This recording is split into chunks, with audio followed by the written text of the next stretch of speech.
A paz do Senhor, amadas irmãs da Igreja Metodista em Vila Isabel. Hoje nós vamos estar falando da lição de número 2 da Revista Nova dos Legados de Fé. E a segunda lição de hoje fala sobre Esaú e Jacó. Por que devo perdoar? Então, é um texto conhecido por todos. Vamos fazer apenas algumas leituras aqui da lição. E eu torno a te fazer essa pergunta: por que devo perdoar? Por quê? Porque o perdão, ele cura, o perdão sara, o perdão nos faz ter acesso direto ao trono da graça. E para perdoarmos, realmente não é fácil, mas nós precisamos de um encontro com Deus, como Jacó teve no Vale de Jaboque, para depois ter um encontro com seu irmão Esaú e poder perdoar.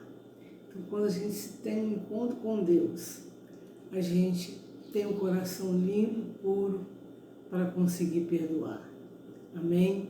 Então, vamos estar lendo Gênesis, capítulo 27, alguns textos. Amém? Isaac abençoa a Jacó e a Esaú. Isaac era filho de Abraão. Então, os dois seriam netos de Abraão. Tendo-se envelhecido Isaac, já não podendo ver, porque os olhos lhe enfraqueciam, chamou a Esaú, seu filho mais velho, e lhe disse: Meu filho. Respondeu ele: Aqui estou. Disse-lhe o pai: Estou velho e não sei o dia da minha morte. Agora, pois, toma as tuas armas e a tua aljava e o teu arco, e sai ao campo e apanha para mim alguma caça. E faz-me uma comida saborosa, como eu aprecio, e traze-me para que eu coma e te abençoe antes que eu morra. E Rebeca esteve escutando enquanto Isaac falava com Esaú, seu filho. E Esaú foi-se ao campo para caminhar e trazer a caça. Então disse Rebeca a Jacó, seu filho: Ouvi teu pai falar com Esaú, teu irmão, assim: Traze caça e faz-me uma comida saborosa para que eu coma e te abençoe diante do Senhor antes que eu morra. Agora, pois, meu filho, atende as minhas palavras com que te ordeno. Vai ao rebanho e traz-me 2 bons cabritos. Dele farei uma saborosa comida para teu pai, como te aprecia. Levá-la-ás a teu pai para que a coma e te abençoe antes que morra. E disse Jacó a Rebeca, sua mãe: Esaú, meu irmão, é um homem cabeludo, e eu, homem liso. Dar-se-á a casa de meu pai me apalpar, e passarei a seus olhos por somador. Assim trarei sobre mim maldição e não bênção. Então, Jacó estava dizendo para a mãe dele: meu pai não vai me reconhecer e não vai me dar a bênção, vai me dar a maldição. Ele foi, tomou e trouxe para sua mãe e fez uma saborosa comida como o pai dele apreciava. E depois tomou Rebeca a melhor roupa de Esaú, seu filho mais velho, roupa que tinha consigo em casa, e vestiu a Jacó, seu filho mais novo. E com a pele dos cabritos cobriu-lhe as mãos e a lisura do pescoço. Então entregou a Jacó, seu filho, e a comida saborosa e o pão que havia preparado. Jacó foi a seu pai e disse: Meu pai. Ele respondeu: Fala, quem és tu, meu filho? Respondeu Jacó a seu pai: Sou Esaú, teu primogênito. Fiz o que me ordenaste e levanta-te, pois, assenta, come da minha casa para que me abençoe. Disse Isaac a seu filho: Como é isso que pudesse achar tão depressa, meu filho? Ele respondeu: Porque o Senhor teu Deus a mandou ao meu encontro. Quer dizer, ele achou assim: eu falei ainda há pouco com Esaú para ir lá buscar uma caça e fazer uma comida para mim, e agora, tão rápido assim, você já fez a comida? E ele ali mente para o pai dele, né?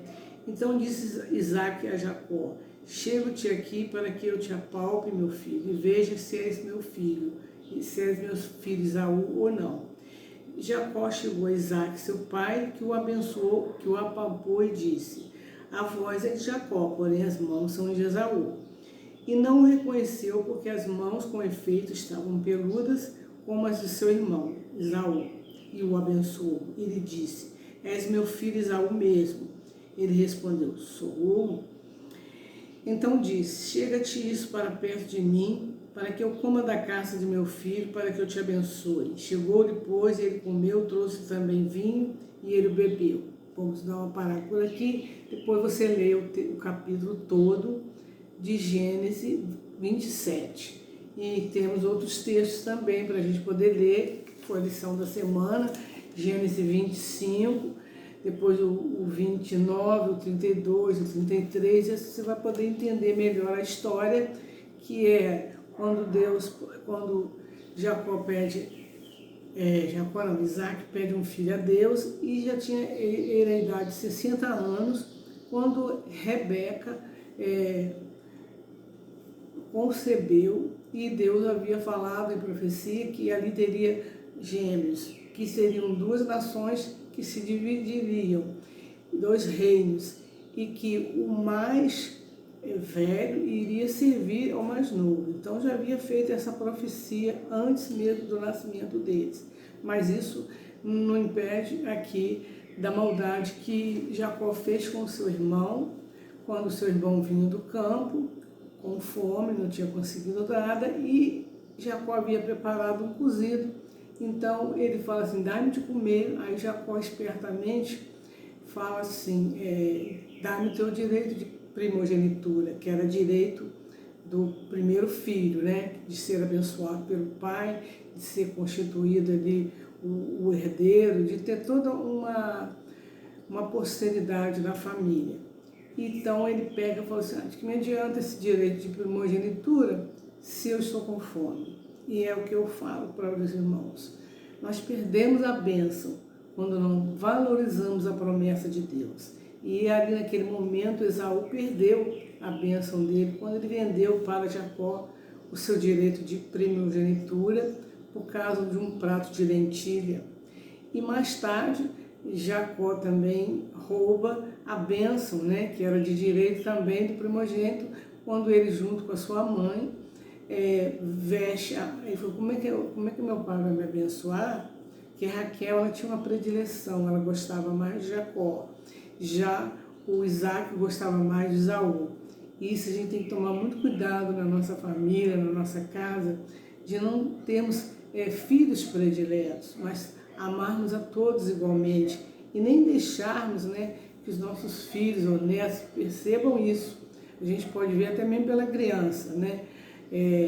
Ontem aqui em casa estavam meus dois netos, uma de 6 e o outro de 1 ano e 8 meses. E ficou bem claro ali, quando eu estava dando atenção ao mais novo, que a outra ficou lá no sofá emburrada, né? Então a gente tem que usar toda de uma tática, né, para mostrar que tanto ela quanto ele são importantes para a avó aqui, né? E assim é com os nossos filhos também. Às vezes a gente tem essa predileção. E assim fez Rebeca. Então vamos aqui um pouquinho dentro da palavra de Deus. Quer dizer, Jacó roubou Esaú 2 vezes. A palavra de Deus nos chama à comunhão. Porém, reconhecemos que lidar com pessoas nem sempre é fácil, né? E se ela tem ideia e visões diferentes das nossas, nem se fala, né? Você lidar com pessoas que pensam diferente, que têm visões diferentes da sua, é muito difícil, né? Se alguém nos desaponta, nos aborrece e trai a nossa confiança, fica mais difícil ainda. Contudo, a palavra de Deus fala sobre a importância necessária de dar e receber perdão, e nos relacionamentos, bem como com as pessoas. A história de Esaú e Jacó, por exemplo, tem muitos acontecimentos marcantes, como também ensinos que contribuem para que tenhamos relacionamentos saudáveis. Então, através dessa história de Jacó e Esaú, nós podemos tirar muitas lições para a nossa vida. Porque Jacó e Esaú, 2 irmãos gêmeos, né, foram filhos de Isaac e Rebeca, e a própria gestação, conforme já falei, já havia dito que haveria um competitivo, uma série de competição entre os irmãos, já dentro do ventre materno, né? A resposta de Deus revelou não só uma rivalidade entre os filhos, como também o propósito divino, conforme eu acabei de falar, que Deus que é para a descendência de de Jacó, que seria uma grande e poderosa nação, assim como fez a promessa a Abraão lá no capítulo 17, do 4 ao 6. E aí saiu, quando a gente conta a história, aí sabe da história, das trapaças, né? A ação astuciosa de Jacó, no 27, 35, provocou tristeza no pai, porque o pai viu que ele usurpou da bênção do outro. Mas aí nisso gerou um ódio, né, no coração de Esaú por Jacó. E esse ódio perdurou e ele falou assim, vou deixar meu pai morrer, quando ele morrer eu vou matar o meu irmão. E Rebeca ouviu isso. O que Rebeca fez? Manda Jacó ir para a terra do seu irmão em Harã, a terra onde Labão, o seu irmão, morava, o seu tio morava. E aí a gente conhece a história, que lá ele conhece Raquel e trabalha 7 anos para o Labão para conseguir Raquel, e depois o Labão trapaceou também com ele, dando ali a filha Lia, e depois ele veio a trabalhar mais 7 anos, moral da história. Viveu 20 anos lá, fugido por causa de um pecado que ele cometeu, por causa de um erro que ele cometeu com o irmão dele lá no passado, né? Então, o que acontece? Depois dos 20 anos que ele estava lá na terra de Harã, Deus manda ele voltar para poder reconciliar com seu irmão. E aí a gente conhece a história que ele fala, será que como será que Esaú vai me receber? Então ele manda um bando de gados, de bens e as suas mulheres na frente, e vou mandando de 2 vezes para depois ele ter aquele encontro com seu irmão Esaú. Mas antes dele ter esse encontro, ele teve um encontro com Deus no Vale de Jaboque, onde ele lutou com Deus, que depois saiu um manco, né? E que a gente tem até um louvor que fala, Jacó segurou o anjo, não deixou subir, né? Então, enquanto o anjo não abençoou Jacó, ele não deixou o anjo subir. E uns falam que ele viu Deus face a face, outros falam que é um anjo do Senhor. E depois desse encontro com Deus, é que ele pôde então estar perdoando o seu irmão, né? Ou seja, o seu irmão perdoando ele pôde pedir perdão, porque há uma necessidade da gente ter perdão. Ao retornar para Canaã, sua terra natal, Jacó provavelmente trazia consigo algumas inquietações. Como é que será que meu irmão iria me perdoar? Viveria novamente em paz, né? Motivo para se preocupar ele teve, pois por 2 vezes ele enganou o seu irmão, conforme nós já falamos aqui. E Deus usou dos costumes sociais daquele tempo para comunicar os seus propósitos soberanos. Enquanto regressava para Canaã, né, os seus familiares, ele teve esse encontro no Vale de Jaboque. Então, a bênção do primogênito seria a bênção sacerdotal, a bênção onde aquela pessoa seria o patriarca da família, teria seus bens abençoados, tanto é que ele abençoou mais a Jacó. E voltando para nós, para nosso aprendizado, o que nós podemos tirar de tudo isso? Primeiramente, perdão não se consegue com fuga ou esquecimento. Então não adiantou Jacó fugir, ficar 20 anos longe para ele ser perdoado. Por quê? O autor de Provérbios relata, por meio de uma linguagem antiga, que é mais fácil conquistar uma cidade numa batalha do que conquistar um irmão ofendido. Está lá em Provérbios 18, 19. Não era de esquecimento que Esaú precisava, como pensava Raquel, a mãe dele, que mandou ele embora para Harã, mas de perdão. Era preciso deixar a mágoa e liberar perdão.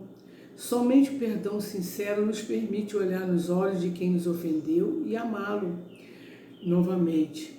Demorou muito tempo para que Jacó retornasse e as relações ao longo do tempo foram se esgarçando, né?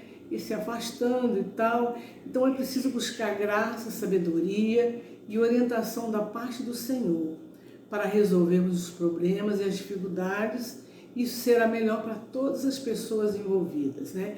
É igual que eu costumo dizer, a gente quando se queima, a gente na hora sente dor. Eu tenho até uma marca aqui no meu braço, quando eu tinha 4 aninhos brincando de comidinha de fogão, com tijolo, eu me queimei, doeu muito. Mas hoje eu tenho essa marca, lembro do fato, mas não me dói. Então quando a gente libera o perdão não faz você esquecer o que aconteceu, mas faz o seu sentimento ser aplacado, ou seja, o sentimento de revolta, de ira, Deus faz com que seja apagado. Agora, o fato houve e aconteceu, conforme aconteceu com Jacó e Esaú, que até hoje temos as consequências desse desencontro, desse atrito entre os irmãos. E outra coisa, conheço um ditado que vocês devem conhecer, que certa vez 2 amigos, isso é uma história, brigaram e um falou muito mal do outro. E uma vez, quando esse que foi ofendido esse que falou mal do outro estava para morrer, ele foi até a casa daquele irmão e pediu perdão a ele, né? Por tudo que ele tinha feito na vida dele, por tudo que mal que ele tinha falado dele. E aquele irmão falou assim: meu irmão, eu te perdoo, mas você pega um saco de pena, vai lá no alto, no monte mais alto que você achar, abre a boca daquele saco, solta as penas e desce correndo e tenta colocar aquelas penas dentro desse saco de novo. Você vai conseguir? Ele falou assim: claro que não. Ele disse: então, eu te perdoo, mas as palavras que você falou a meu respeito de mal, não tem como voltar atrás. Então a gente tem que pensar muito bem naquilo que a gente vai fazer, quando a gente vai ofender, quando a gente vai falar de alguém, quando a gente vai falar de alguma coisa que a gente não conhece, porque tem consequências. Então, a marca fica, a marca aqui da ferida ficou, mas a consequência é que a minha pele ela ficou enrugada, ela não voltou mais ao normal. Então as consequências ficam e nós temos que saber lidar com as situações, lidar com as pessoas, amém? E o segundo, a falta de perdão nos afasta das pessoas. E a história de Jacó e Esaú revela o que acontece quando abrimos espaço em nossas vidas para sentimentos ruins, tais como ódio. E no momento em que Esaú ouviu de seu pai que seu irmão o havia traído, seu coração se encheu de ira, dando assim origem a uma ruptura no relacionamento entre Jacó e Esaú. E foi nesse momento que o ódio entrou no seu coração. E tal, nós já falamos que a família ficou separada por 20 anos por causa disso. Então, conclusão. Jacó talvez não tivesse imaginado as consequências que seus atos provocariam no relacionamento com a sua família e principalmente com seu irmão. Mas, todavia, teve muito tempo para descobrir e refletir. Levou 20 anos até que ele deu ouvido à palavra de Deus, que falou: vai e volta à sua terra, né? E assim ele esteve, quando ele esteve orando, quando ele teve aquele encontro com Deus no Vale de Jaboque, ele, quando estiveres orando, se tens alguma coisa contra alguém, perdoai, para que o vosso Pai Celestial vos perdoe as vossas ofensas. Mas se não perdoardes, também vosso Pai Celestial não vos perdoará as vossas ofensas. Está lá em Marcos 11, 25 e 26. E Paulo escreve também: suportai-vos uns aos outros, perdoai-vos mutuamente, caso alguém tenha motivo de queixa contra você, né? E assim como o Senhor nos perdoou, assim também perdoai vós. Acima de tudo isso, porém, esteja o amor, que é o vínculo da perfeição. E seja a paz de Cristo o árbitro em vosso coração. Está lá em Colossenses 3, do 13 ao 15. E para a conversa, o que nos impede de perdoar profundamente as ofensas recebidas? Como podemos resolver isso? Já falei, buscando em Deus, tendo um encontro real com Deus, para que através de Deus e da palavra do Senhor, o Espírito Santo possa te convencer a ir pedir perdão, mesmo que você não esteja errado, mas se causou atrito, vá. A palavra do Senhor diz: se depender de vós, tende paz com todos. Amém? Que Deus nos abençoe na leitura dessa palavra e que nós possamos aprender a perdoar e a pedir perdão. Amém? Vamos orar. Senhor, nós queremos colocar nossas vidas diante de Ti e te pedir, ó Deus, primeiramente que o Senhor nos perdoe se ofendemos alguém, principalmente da nossa parentela, que às vezes é muito difícil, Senhor, perdoar, mas que o Senhor nos ajude, Pai, a liberar perdão, seja para quem quer que for, Pai, para pai, mãe, irmãos, que o Teu perdão seja semente lançada no nosso coração nessa manhã, que nós possamos abençoar e pedir perdão e perdoar a todos aqueles que nos ofenderam. Em nome de Jesus, amém. Fique aqui um domingo abençoado, na graça e na paz do Senhor Jesus. Amém?